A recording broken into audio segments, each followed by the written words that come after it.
Video जारी किया जिसमें उसके जवान रूस के सैनिकों पर ड्रोन से हमला करते दिखाई दिए। यूक्रेन का दावा है कि रूस के सैनिक वहां बड़े हमले की तैयारी में थे, जिसे यूक्रेन के जवानों ने हमला कर नाकाम कर दिया। हमले का जो वीडियो सामने आया उसमें झाड़ियों के बीच रूस के कई जवान छिपे नजर आए, जो इस बात से बिल्कुल बेखबर थे कि उन पर दुश्मन ड्रोन से निशाना लगाने वाले हैं।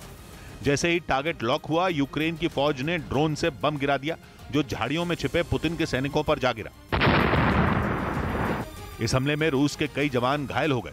इस हमले के बाद रूस के कई सैनिक वहां से भागने की कोशिश करने लगे, लेकिन तभी यूक्रेन की फौज ने उन पर ड्रोन से कई बम गिरा दिए।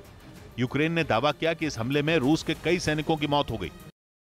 कि रूस के राष्ट्रपति पुतिन ने हथियारों का उत्पादन तेज करने का आदेश जारी कर दिया। एक रोज पहले ही उनके करीबी दिमित्री मेदवेदेव ने वहां की कंपनियों को ज्यादा हथियार न बनाने पर जेल भेजने की धमकी दी थी, क्योंकि 8 महीने से ये सभी मछली किसानों को बेबी फिश सप्लाई करके महीने का 2 लाख कमा रहे हैं।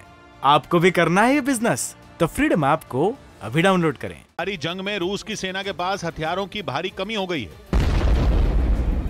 पश्चिमी मीडिया के मुताबिक यूक्रेन के पलटवार से सबसे ज्यादा नुकसान रूस के टैंकों को हुआ। रूसी सेना को टैंकों की ऐसी कमी पड़ गई कि उन्हें कबाड़ में खड़े किए गए टैंक भी जंग में उतारने पड़े, और वो टैंक भी पश्चिमी देशों के आधुनिक हथियारों के सामने टिक नहीं पाए। यूक्रेन के हमले में रूस के सैकड़ों टैंकों के परखचे उड़ गए। इसके साथ ही रूस को बख्तरबंद गाड़ियों और गोला बारूद की भी भारी कमी होने का दावा किया गया। माना जा रहा है कि इसी वजह से पुतिन ने अपने देश की हथियार बनाने वाली कंपनियों के लिए नया फरमान जारी कर दिया और सख्त आदेश दिया है कि वो पूरी ताकत से टैंक समेत दूसरे हथियार बनाने में जुट जाएं, क्योंकि दावा है कि जैसे जैसे जंग आगे बढ़ती जा रही है, रूस के हथियारों का जखीरा खत्म होता जा रहा है।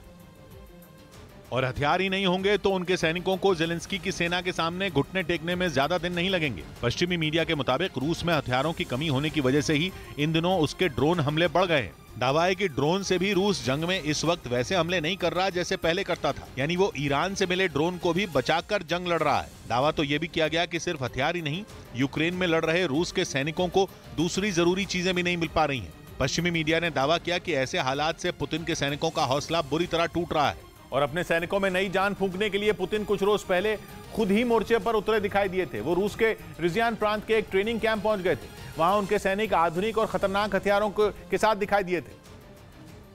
लेकिन पश्चिमी मीडिया के मुताबिक ये भी पुतिन का एक प्लान था। वो ये दिखाना चाहते थे कि उनके सैनिकों के पास घातक हथियारों की कमी नहीं है, बल्कि वो किसी से भी मुकाबला करने के लिए तैयार हैं। हालांकि एक रोज पहले ही उनके करीबी और रूस के पूर्व राष्ट्रपति दिमित्री मेदवेदेव ने रूस की हथियार बनाने वाली कंपनियों को धमकी दी थी। उन्हें तेजी से हथियारों का उत्पादन करने का आदेश दिया गया था और ऐसा नहीं करने पर जेल भेजने की उन्हें चेतावनी दी गई। उनकी इस तरह की धमकी के बाद ही चर्चा तेज हो गई कि रूस हथियारों की कमी से जूझ रहा है। दावा है कि इसी वजह से पुतिन और उनके करीबी बुरी तरह बौखला गए हैं।